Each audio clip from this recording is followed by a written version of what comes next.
कृष्णा दंडक प्रणाम।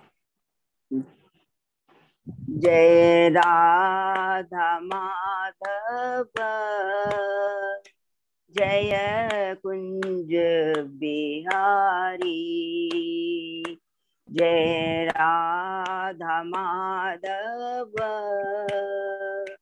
जय कुंज बिहारी, जय गोपी जन बल्लभ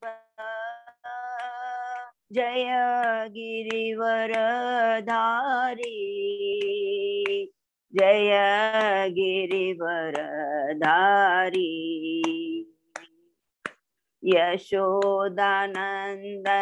ब्रज जन रंजन, यशोदानंदन ब्रज जन रंजन, यमुना तीर बनचारी, यमुना तीर बनचारी, जय राधा माधव जय कुंज बिहारी, हरे कृष्णा कृष्णा कृष्णा हरे हरे, हरे राम राम राम हरे हरे, हरे कृष्णा कृष्णा कृष्णा हरे हरे, हरे राम राम राम हरे हरे, हरे कृष्णा कृष्णा कृष्णा हरे हरे, हरे राम राम राम हरे हरे, जय राधा माधव राधे, जय राधा केशव राधे, जय राधा मदन मोहन राधे, जय राधा कुंज बिहारी राधे, जय जगन्नाथ बलदेवा जय सुभद्रा, जय गौरानिताय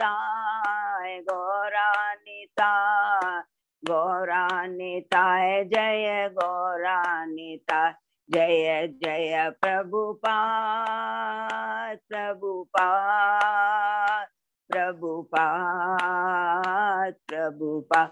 जय जय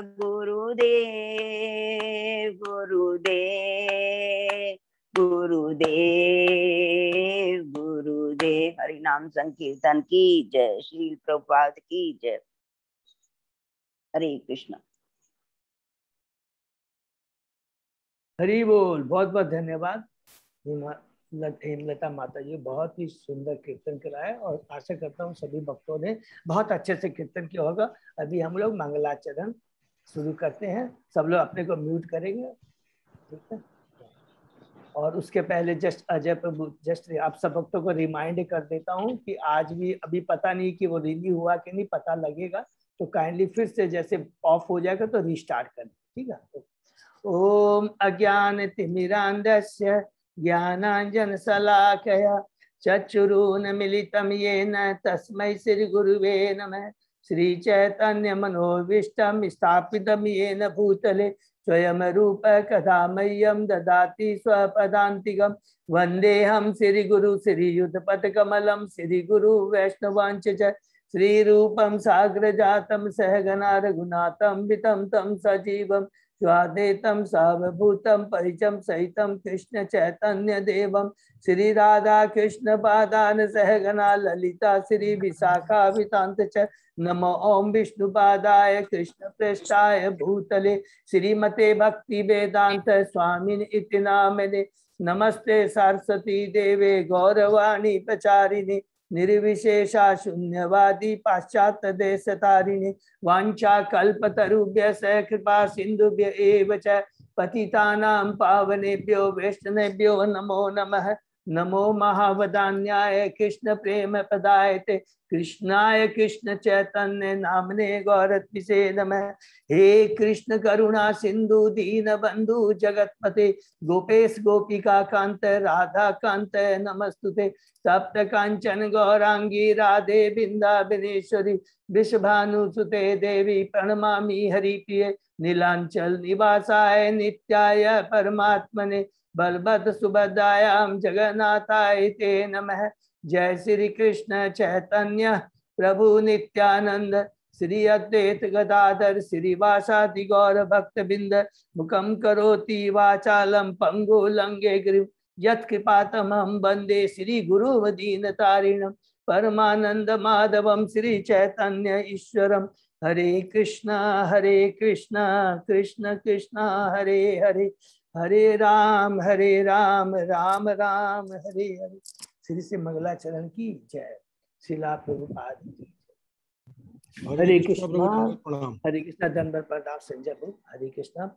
आज के श्रीमद् भागवतम कक्षा में सभी भक्तों का हार्दिक स्वागत है। सभी भक्तों के चरणों में मेरा दंडवत प्रणाम है। हम लोग भगवान श्री कृष्ण गुरु आचार्य साधु की कृपा से कई दिनों से हम लोग श्रीमद् भागवतम का पाठ अध्ययन कर रहे हैं। हम लोगों ने कुछ दिन पहले ही 2 दिन पहले ही कैंटो 2 शुरू किया है और प्रथम अध्याय इस अनुभूति का शुभारंभ the first step in God realization हमने शुरू किया है। और उसके अंदर में सुखदेव गोस्वामी परीक्षित महाराज के जो 2 प्रश्न हैं, जो प्रश्न है कि साधारण जीवों के लिए क्या आपका आदेश है, किसमें उनका कल्याण है, और जब तक वो इस भौतिक जगत में है रहते उनको क्या करते रहना, उनका क्या कर्तव्य मैन कर्तव्य सभी लोगों के लिए बता रहे। देखिए सर्व लोगों के लिए बता रही है, बहुत इंपॉर्टेंट पॉइंट है। ऐसा नहीं कि कोई स्पेसिफिक लोग, सब मनुष्यों के लिए कि ये क्या उनको क्या कर्तव्य है, मैन क्या बड़ा करता है। दूसरा, मृत्यु के समय मरणासन के समय एक मनुष्य का क्या कर्तव्य है। ये 2 क्वेश्चन है। तो उस क्वेश्चन में और फिर ये भी कहते हैं कि हमें क्या श्रवण करना चाहिए, क्या जप करना चाहिए, क्या स्मरण करना चाहिए, किसकी पूजा करनी और क्या नहीं करना चाहिए। तो ये सब चीजें को ध्यान में जब वो पूछते हैं तो सुक्त गोस्वामी जी उत्तर देते हैं। कैंटो के 2 अध्याय के प्रथम अध्याय में सबसे पहले वही बोलते हैं। क्या बोलते हैं कि सबसे पहले उन्होंने अप्रिशिएट किया प्रश्न का कि इतना सुंदर प्रश्न था, क्योंकि सर्व कल्याण सब लोगों के कल्याण के लिए था। तो इसलिए प्रश्न भी क्या होता है, हमेशा वही होने चाहिए जो कृष्ण से संबंधित ही हो, सर्व कल्याण के लिए। तो सुखदेव गोस्वामी जी उसको अप्रिशिएट करते हैं और उसके बाद में सुखदेव गोस्वामी शुरू करते हैं, बताते हैं कि जीवन में वास्तव में ये जो मनुष्य योनि बहुत दुर्लभ है और जो कौन मनुष्य है और कौन गृह मेदी है।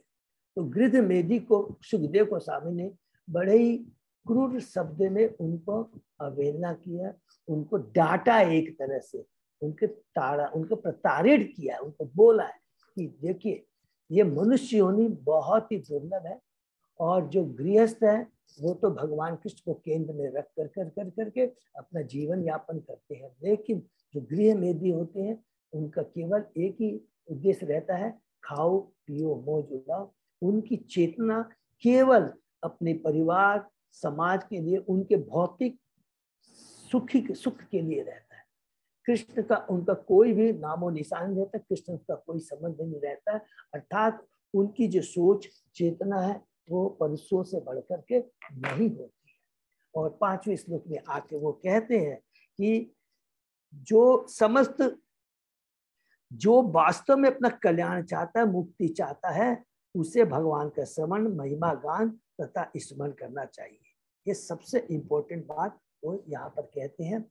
और इसके बाद में जैसे कि हम लोगों ने कल पढ़ा तो उन्होंने क्या बताया, उन्होंने यही बताया कि हे राजा परीक्षित, मुक्तिया सर्वोच्च अध्यात्मवादी, जो सबसे जो अध्यात्मवादी है, अर्थात जो मुक्त पुरुष है, जो विधि विधानों का, जिन्हों पर कोई प्रतिबंध नहीं आता, जिनको विधि विधानों का, जिनको साधना, जो कि वेदी भक्ति के नियमों का पालन नहीं करना पड़ता है, उनको भी भगवान का गुणगान करने में आनंद आता है। ये 7वें श्लोक में बताते हैं। और फिर तात्पर्य में प्रभुपाद जी कहते हैं, दिव्य अनुभूति की चरम सिद्धि भगवान के दिव्य गुणों के श्रवण तथा अनुकथन में है, न कि निर्विशेषवादी द्वारा भगवान के निराकार ब्रह्म रूप में तदाकार होने से। तो यहाँ पर प्रभुपाद जी कहते हैं, जो दिव्य आनंद आता है, जो ज्ञानी होते हैं भगवान के निराकार रूप में, वो तादात्म्य में होना चाहते हैं, विलीन होना चाहते हैं, उसमें कोई आनंद नहीं है। वास्तविक आनंद तो भगवान के नाम गुण लीलाओं का श्रवण करते, और उसको जस्टिफाई करने के लिए 8वें 9वें श्लोक में हमने देखा सुखदेव गोस्वामी जी खुद क्या कहते हैं। सुखदेव गोस्वामी कहते हैं, मैंने इस महान ग्रंथ का अध्ययन अपने पिता व्यास देव से किया।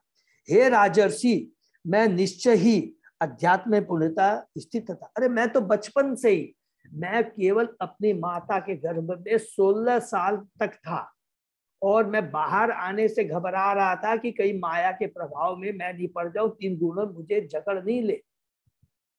लेकिन जब मैं गर्भ से, माँ के गर्भ से निकला, तो उस समय मैं भाग रहा था। मुझे इस भौतिक जगत से मुझे बहुत डर लग रहा था, इसमें मेरी आसक्ति नहीं हो जाए। तो मेरे पिता व्यास देव से, जो कि स्वयं भगवान के शक्ति आवेश अवतार है, उनके मुखारबिंद से भगवान की रूप लीलाओं का श्रवण कीर्तन, माने भागवतम सुन कर करके मैं बहुत ही आकृष्ट हुआ। अर्थात भगवान का नाम इतना पावरफुल है, कीर्तन इतना पावरफुल है कि हर जीवात्मा को, हर इवन पशुओं को, हमको याद है चैतन्य महाप्रभु जब साउथ इंडिया यात्रा में जा रहे थे, कीर्तन करते हुए जा रहे थे, तो उस समय जितने भी जानवर थे वो भी कीर्तन करके नाचने लग गए। इतना पावरफुल है भगवान का नाम कीर्तन, तो सभी को ये आकृष्ट करता है।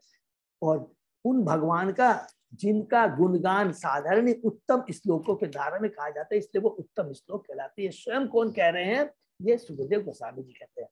तो प्रभुपाद जी तात्पर्य कहते हैं, श्रीमद् भागवत जो भगवत विज्ञान का पोस्ट ग्रेजुएशन कोर्स है, अध्ययन श्री व्यास देव जैसे सिद्ध पुरुषों के चरणों पर बैठकर ही किया जा सकता है। तो ये सुखदेव गोस्वामी जी ने तो बताया कि करना चाहिए, लेकिन कैसे करना चाहिए? जो प्रामाणिक गुरु हैं, जो बोनाफाइड गुरु है, उनके चरणों में विनीत भाव से, उनको सेवा कर करके विनीत भाव से उनके चरणों में अपने को न्योछावर करके, स्थापित कर करके, शरणागत कर करके हमें उनके मुखारबिंद से ये इतना महान भगवत विज्ञान का अध्ययन श्रवण करना चाहिए।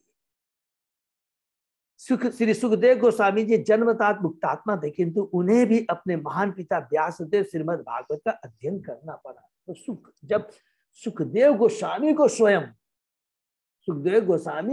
जब श्रीमद् भागवतम का श्रवण अपने प्रामाणिक गुरु अर्थात अपने पिता से करना पड़ा, तो हमारी तो औकात ही क्या है। तो ये बहुत इंपॉर्टेंट है। सुखदेव गोस्वामी जी निर्विशेषवादी थे, किंतु अपने पिता से श्रीमद् भागवत के श्रवण करने से भगवान की लीलाओं के प्रति आकृष्ट हुए। आगे सुखदेव गोस्वामी कहते हैं, हे परीक्षित, ये वही श्रीमद् भागवत मैं आपको सुनाने जा रहा हूं, क्योंकि आप भगवान के निष्ठावान भक्त हैं। तो यहाँ पर सुख गोस्वामी जी एक और हिंट देते हैं कि मैं तुमको जो बताने जा रहा हूँ, जो सुनाने जा रहा हूँ, इसमें मेरा अपना कुछ एज इट इज जो मैंने अपने पिता से सुना है, वही चीज मैं तुम्हें सुनाने जा रहा हूँ। जो व्यक्ति पूर्ण मनोयोग से तथा सम्मान पूर्वक सुनता है, उसे भगवान की अविचल श्रद्धा प्राप्त होती है। तो ये बहुत इंपॉर्टेंट चीज है कि अगर हमारा श्रवण श्रद्धा मनोयोग से, पूरे हृदय से होगा, तो भगवान के प्रति हमारी श्रद्धा जागृत होगी। और जब श्रद्धा जागृत होगी तो क्या होगा? श्रवण यदि अच्छा होगा, श्रद्धा अगर जागृत होती है तो हमारा कीर्तन भी अच्छा होगा, और कीर्तन भी अच्छा होगा तो स्मरण भी अच्छा होगा। प्रभुपाद जी कहते हैं श्रीमद् भागवत का संपूर्ण पाठ जन्माध्यक्ष से 12वें स्कंद तक श्लोक वाइज सुखदेव गोस्वामी ने परीक्षित महाराज को सुना। तो ये एक और इम्पोर्टेंट चीज है कि भागवतम को पहला चीज क्या है, मनोयोग से पहला चीज क्या है, प्रामाणिक गुरु से सुनना चाहिए। दूसरा, बड़ी हृदय से श्रद्धा से सुनना चाहिए, मन से सुनना। और तीसरा क्या है, यहाँ पर बताते हैं कि हमें जन्मांदर्श, जो पहला अध्याय का कैंटो 1 का पहला श्लोक है, वहां से स्टार्ट कर करके 12वें स्कंद तक बड़े तरीके से सिस्टमेटिक रूप में हमें इसे पढ़ना चाहिए। प्रभुपाद जी कहते हैं जिनकी रुचि भागवतम में है उसे जहां तहां से कुछ अंश पकड़कर उसके साथ खिलवाड़ न करे। ऐसा नहीं कि कभी ये पढ़ लिया कभी ये पढ़ लिया, इससे खिलवाड़ नहीं करें। क्योंकि अम्बरीश महाराज ने और परीक्षित महाराज जैसे महान राजाओं ने के विपत्ति चिन्हों का अनुसरण कर करके सुखदेव गोस्वामी के प्रामाणिक प्रतिनिधि से सुने, अर्थात सिस्टमेटिक तरीके से प्रामाणिक गुरु से मनोभाव से मनोयोग से ये भागवतम का श्रवण हमें करना चाहिए। लास्ट में सुखदेव गोस्वामी जी कहते हैं और ये इस्टेब्लिश करते हैं, क्या स्थापित करते हैं कि भगवान के पवित्र नाम का कीर्तन उन समस्त लोगों के लिए सफलता का मार्ग है। कौन कौन? जो समस्त भौतिक इच्छाओं से मुक्त है पहला, अथवा जो समस्त भौतिक भोगों में के इच्छुक है, जो भौतिक इच्छाओं से मुक्त है और जो भोग में जिनकी भोग की इच्छा है, अथवा जो समस्त भौतिक भोग से इच्छुक है, और उन लोगों के लिए भी जो दिव्य ज्ञान के कारण आत्मसंतुष्ट, अर्थात जो भोगी है, जो भौतिक इच्छा है, जिनकी भौतिक इच्छा नहीं है, 2, और तीसरा जो आत्मसंतुष्ट है, माने जो आत्माराम है, जो कि इन तीनों गुणों से ऊपर चले गए, तीनों के लिए ये भगवान के नाम का कीर्तन अनिवार्य, अर्थात हर लोगों के लिए ये अनिवार्य है। इस श्लोक में सुखदेव गोस्वामी ने दिव्य संकीर्तन की संतुष्टि की है, किंतु भागवतम को अधिकारियों से सुनकर उसका निरंतर कीर्तन चाहिए। तो कीर्तन कब होगा? देखिए श्लोक नंबर 11 में सुखदेव गोस्वामी जी ने कहा है कि कीर्तन करना चाहिए। ये बहुत इंपॉर्टेंट श्लोक है कि हमें कीर्तन करना चाहिए। क्या लिखा है? एतत् निर्विद्यमाना नाम इच्छाताम अकुत भयम योगी नाम नृप निर्णितम हरे नाम अनुकीर्तनम। ये बहुत इंपॉर्टेंट चीज है कि हमें उसका कीर्तन करना चाहिए। लेकिन तात्पर्य में प्रभुपाद जी क्लियर बोल देते हैं कि कीर्तन तभी अच्छा होगा, लेकिन सबसे पहला स्टेप क्या है कि हमें उसका श्रवण अच्छे से करेंगे तो हमारी श्रद्धा होगी, और जब श्रद्धा उत्पन्न हो जाती है तो हमारा कीर्तन भी अच्छा होगा। इसलिए लास्ट पैराग्राफ में, जिसमें वो फिर से रिपीट करेंगे कि बहुत इंपॉर्टेंट है, पावरफुल है, जिसमें प्रभुपाद जी क्या कहते हैं कि भगवत नाम को अधिकारियों सुनकर उसका निरंतर कीर्तन करना चाहिए। इसका अर्थ यह हुआ कि अधिकारियों से श्रवण करना पहली कंडीशन है, पहली शर्त है। पवित्र नाम का श्रवण करते रहने से क्रमशः मनुष्य भगवान के रूप गुण लीलाओं आदि के विषय में श्रवण करने की अवस्था को प्राप्त होता है, और इस तरह उत्तरोत्तर उनकी महिमा के कीर्तन की आवश्यकता उत्पन्न होती है। अर्थात जब श्रवण करेंगे तो श्रद्धा, और उसके बाद में हमारा कीर्तन होने की करना है। यह वेदी न केवल भक्ति की सफल संपन्नता के लिए संतुष्टि की जाता है, अपितु उन लोगों के लिए भी है जो भौतिक रूप से आसक्त है। इसीलिए यहाँ पर हमने पढ़ा कि ये केवल उनके लिए न जो केवल भक्ति में नहीं, जो भौतिक रूप से भी आसक्त है, उनके लिए भी ये रिकमेंडेशन किया। फिर सुखदेव गोस्वामी जी कितनी इंपॉर्टेंट, प्रभुपाद जी क्या बोलते हैं? श्री सुखदेव गोस्वामी के साथ सफलता प्राप्त करने की यह सुस्थापित विधि है, ये स्टेब्लिश्ड है। ये कोई नहीं है कि क्यों, जो न केवल उनके द्वारा अपितु तो समस्त अन्य पूर्ववर्ती आचार्यों द्वारा निर्मित है। यहाँ प्रभुपाद जी बहुत इंपॉर्टेंट बात बोलते हैं। ये नहीं है कि मैं बोल रहा हूँ या सुखदेव गोस्वामी जी बोल रहे हैं, ये पुण्य स्थापित है, माने पूर्ववर्ती जो हमारे आचार्य, उन्होंने भी इसी बात को रिकमेंड किया है। जो न केवल अतएव और आगे प्रमाण देने की आवश्यकता नहीं रह जाती। यह विधि न केवल आदर्शवादी सफलता के विभिन्न विभाग के जिज्ञासुओं के लिए संतुष्ट है, अपितु उन लोगों के लिए भी है जिन्होंने कर्मी, दार्शनिक या भगवत भक्त के रूप में पहले ही सफलता प्राप्त कर लिया। तो ये सब लोगों के लिए एप्लीकेबल है। भगवान का श्रवण जप माने कीर्तन और स्मरण, ये बहुत इंपॉर्टेंट। ये 11वें श्लोक हमने पढ़ा और इसके अंदर में मोटा मोटी हम देख रहे हैं कि जो 2 प्रश्न थे परीक्षित महाराज के, उसका उत्तर सुखदेव गोस्वामी जी ने बहुत अच्छी तरह से दे दिया है और एक अलर्ट किया है इसको गृह मेधी लोगों को कि ये मनुष्य योनि को ऐसे बर्बाद नहीं।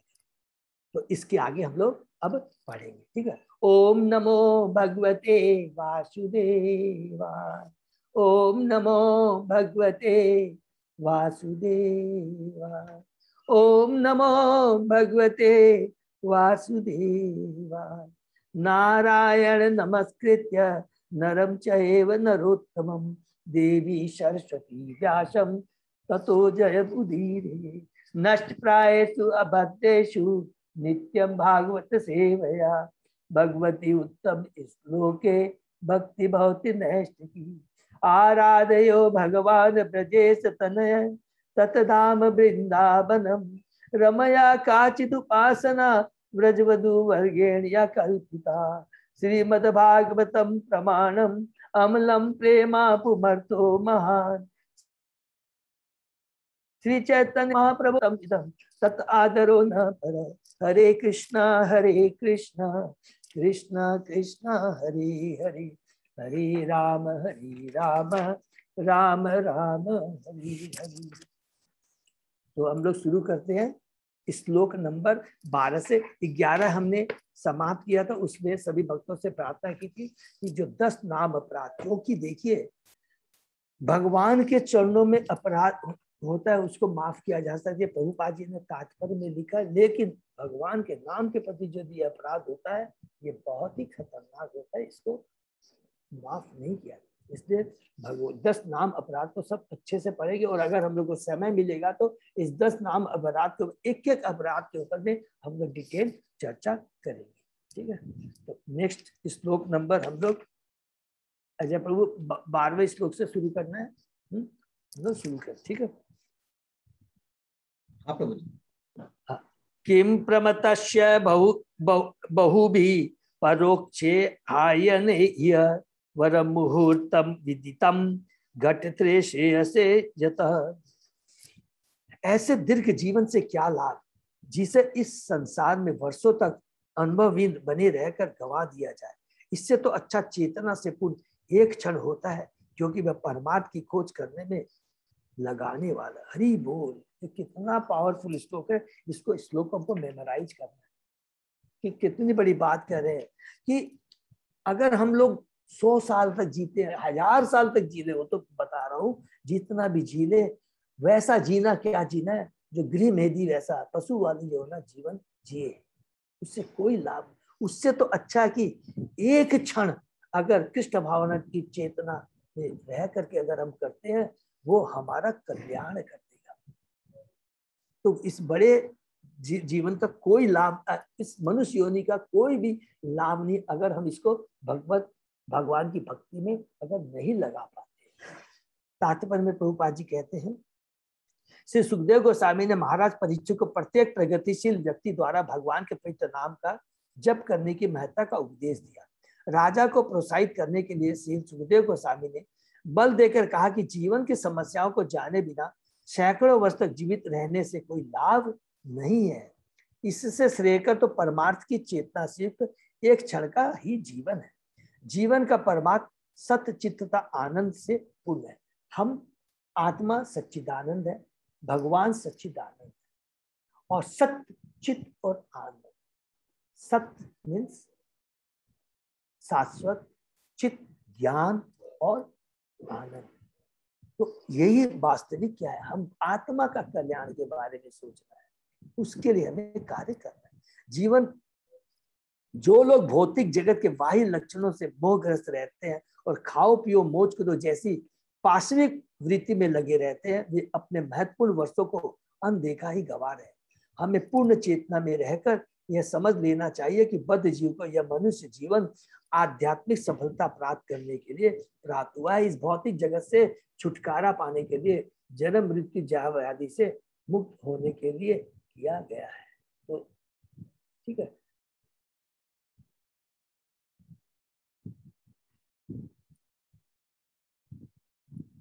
और इस लक्ष्य को प्राप्त करने की सरल विधि है भगवान के पवित्र नाम का कीर्तन। बहुत केवल हरि नाम का कीर्तन।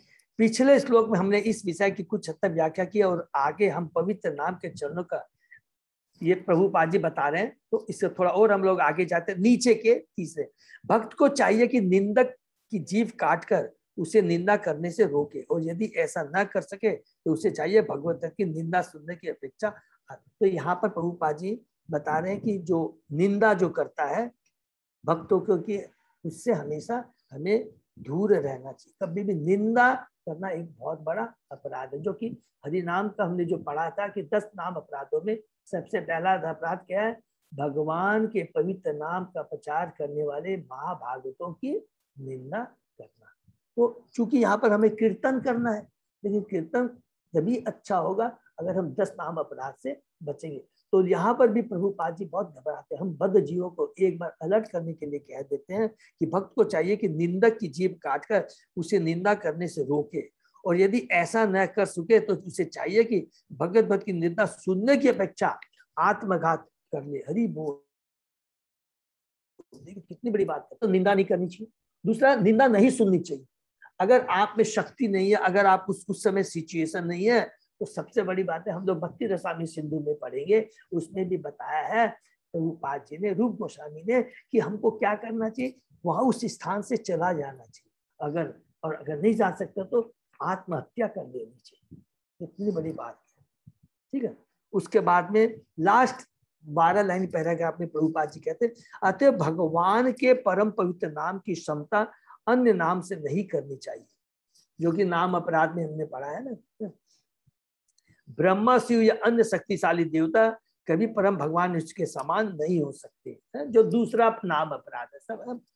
भगवान का शक्तिशाली पवित्र नाम निश्चित रूप से मनुष्य को पाप के प्रभाव से उबार सकता है, किंतु जो व्यक्ति भगवान के पवित्र नाम की दिव्य शक्ति का उपयोग अपने कुत्सित कार्यों के लिए करना चाहते हैं, वे संसार में सबसे पतित व्यक्ति होते हैं। ऐसे व्यक्तियों को भगवान या उनके गण कभी क्षमा नहीं करते। तो मनुष्य को चाहिए कि सभी प्रकार से बिना किसी अपराध के अपने जीवन का उपयोग भगवान के यशोगान में। जीवन के ऐसे कार्य की भले ही वह एक क्षण का हो, तुलना अज्ञान में दीर्घ जीवन से नहीं की जा सकती। इसको अंडरलाइन कर लेंगे, बहुत इंपॉर्टेंट है कि एक क्षण भी जो भगवान का नाम लिया गया है, शुद्ध भक्त, जैसे हमने पढ़ा था कि एक शुद्ध भक्त का एक क्षण भी वो क्या है, बड़े बड़े ऐश्वर्य से, इवन स्वर्ग से तुलना नहीं कर सकते। उसी प्रकार एक क्षण भी अगर हमने भगवान का नाम लिया है, वो उन लोगों के जो 100 साल तक जीते हैं लेकिन भक्ति में नहीं है, गिरमेदी का जीवन बिता रहे हैं, उसकी तुलना में कुछ भी नहीं है। वो 100 साल जीना कुछ भी नहीं है अगर केवल एक क्षण यदि भगवान का नाम लिया। और उससे कितना बढ़िया एग्जाम्पल दे सकते हैं, जैसे वृक्ष या अन्य जीवों का दीर्घ जीवन जो किसी प्रकार की आध्यात्मिक पद्धति बिना हजारों वर्ष तक जीवित रहते हैं। अरे वो वृक्ष, वो तो 1000 साल तक जीवे रहते हैं, खड़े रहते हैं, तो वो जीना नहीं है। हमें जीना उसको कहते हैं, अगर कृष्ण भावना में रह करके अगर हम जीवन यापन करते हैं तो वही वास्तव में जीवन है। उसी में मनुष्य जीवन की सार्थकता है, उसी में मनुष्य जीवन का कल्याण है। बाकी जीना वो पशु वृत्ति वाला ही जीवन है। यहाँ पर प्रभुपाद जी फिर से बता दे रहे हैं, ठीक है। नेक्स्ट, अब इसको देखिए कितना सुंदर है ये नेक्स्ट श्लोक में सुखदेव गोस्वामी जी क्या कह रहे हैं। खडवांग नाम राजऋषि ज्ञात्वा इयताम इह आयुष मुहूर्तात सर्वम उत्सृज्य गतवान अभयम हरि बोल। राजर्षि खडवांग को जब यह सूचना दी गई कि उसकी आयु का केवल एक क्षण माने एक मुहूर्त शेष है, एक मुहूर्त का मतलब 48 मिनट्स, 48 मिनट को एक मुहूर्त बोलते हैं, तो उन्होंने तुरंत अपने आप को समस्त भौतिक कार्यकलापों से मुक्त करके परम रक्षक भगवान की शरण ले ली। हरि बोल। तात्पर्य हम बीच बीच से पढ़ेंगे। जिम्मेदार व्यक्ति को अपने वर्तमान मनुष्य जीवन के मूल कर्तव्य का भान आभास होना चाहिए। भौतिक जीवन की आसन्न आवश्यकताओं की पूर्ति के लिए किया गया कर्म ही सब कुछ नहीं है। मनुष्य के अगले जीवन में श्रेष्ठतम पद प्राप्त करने के लिए अपने कर्तव्य के प्रति चौकन्ना रहना चाहिए। मनुष्य जीवन हमें इस मुख्य कर्तव्य की तैयारी करने के लिए मिला है। यहाँ पर महाराज खंडवांग का उल्लेख राजर्षि के रूप में हुआ, क्योंकि वे अपने ऊपर राज्य प्रबंध का उत्तरदायी होते हुए भी अपने जीवन के मुख्य कर्तव्य को भूले नहीं थे। यही हाल महाराज युधिष्ठिर तथा महाराज परीक्षित जैसे अन्य राजर्षियों का भी था। वे अपने मुख्य कर्तव्य को निभाने के प्रति जागरूक रहने के कारण आदर्श व्यक्ति थे। महाराज खंडवांग को देवताओं ने असुरों से युद्ध करने के लिए स्वर्ग में बुलाया था और राजा के रूप में उन्होंने देवताओं को पूरी तरह संतुष्ट करके युद्ध किया। इस पर देवताओं ने प्रसन्न होकर उन्हें भौतिक भोग का कोई वर देना चाहा, लेकिन चूंकि महाराज खंडवांग अपने प्रमुख कर्तव्य के प्रति अत्यंत जागरूक थे। प्रमुख कर्तव्य क्या? भगवान की भक्ति, भगवान के चरणों में शरणागति, वही उनका मुख्य। अतः उन्होंने देवताओं से अपने शेष जीवन के विषय में पूछा। उन्होंने पूछा, जब देवता जब प्रसन्न हो गए, खंडवांग महाराज ने देवताओं को विजय प्राप्त करने में मदद करती है तो खुश होते हैं और कहते हैं, हे देवताओं, हे खंडवांग महाराज, हम आपसे बहुत प्रसन्न, आपको क्या वर चाहिए? तो वो कहते हैं, भाई वर तो मैं बाद में मांगूंगा, पहले बताओ अब मेरी जीवन की अवधि शेष कितनी रह गई है। इसका अर्थ यह कि वे भौतिक वर प्राप्त करने के फेर में न थे, क्योंकि उन्हें अगले जीने उनकी तैयारी करनी थी। हरी बात। तो उन्होंने कहा कि मुझे ये भौतिक ऐश्वर्य या भौतिक फल प्राप्त, माने गिफ्ट की दरकार नहीं है, पहले मुझे ये बताओ मेरी आयु कितनी बाकी रह चुकी है, जिससे कि मैं अगले जीवन की तैयारी कर सकूं भगवान की भक्ति करके। किंतु देवताओं ने उन्हें बताया कि उनके जीवन का केवल एक क्षण, माने एक मुहूर्त शेष है। तो राजा ने तुरंत उस स्वर्ग धाम को छोड़ दिया जो उच्च स्तरीय भौतिक भोग से पूरित है, और पृथ्वी पर आकर उन्होंने, देखिए पृथ्वी पर आकर उन्होंने परम रक्षक भगवान की शरण ली। वे अपने महत् प्रयास में सफल रहे और उन्हें मुक्ति प्राप्त हुई। राजर्षि द्वारा यह प्रयास यद्यपि एक क्षण के लिए था, किंतु सफल रहा, क्योंकि वे अपने मुख्य कर्तव्य के प्रति सदैव जागरूक रहे।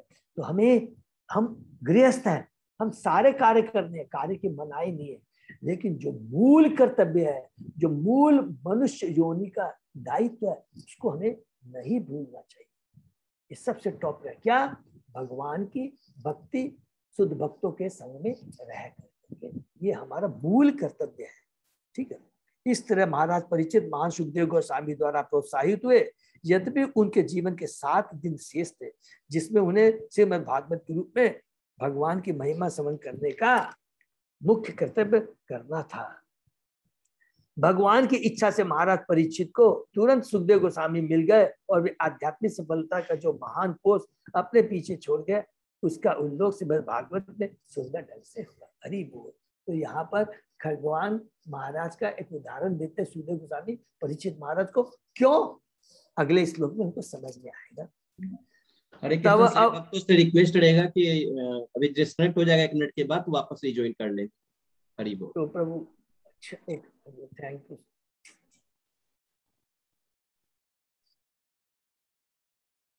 तव अपि एतरहि कौरव्य सप्ताहं जीवित अवधि उपकल्पय सर्वं तावत यत उपकल्पयम तत् सर्वं तावत यत सांप्रयायिकम। हे महाराज परीक्षित, अब आपकी आयु को 7 दिन शेष है, अतः इस अवधि में आप उन समस्त अनुष्ठानों को संपन्न कर सकते हैं जो आपके अगले जीवन के परम कल्याण के लिए आवश्यक है। हरि बोल। कि हे परीक्षित महाराज, खंडवांग महाराज को केवल 1 मुहूर्त मिला था 48 मिनट, लेकिन आपके पास तो अभी 7 दिन है। तो आप अपनी भगवान धाम जाने के लिए आप अपने को तैयारी कर सकते हैं। अब जो भी भगवत धाम जाने के लिए जो भी अनुष्ठान करना है उसको आप संपन्न कर सकते हैं, जो आपके अगले जीवन के परम कल्याण के लिए आवश्यकता है। अर्थात परम कल्याण के लिए अगला जीवन तो वो तो भगवान के परम भाग, वो तो परिचित भागवत है, परम भागवत है। तो ये संदेश किसके लिए? हमारे लिए। वो तो भगवान के धाम चले जाएंगे, ये संदेश तो हम बद्ध जीवों के लिए है। ठीक है। तो हम लोग तात्पर्य पढ़ते हैं। जिन्होंने अति अल्प समय में अपने अगले जीवन के लिए अपने आप को तैयार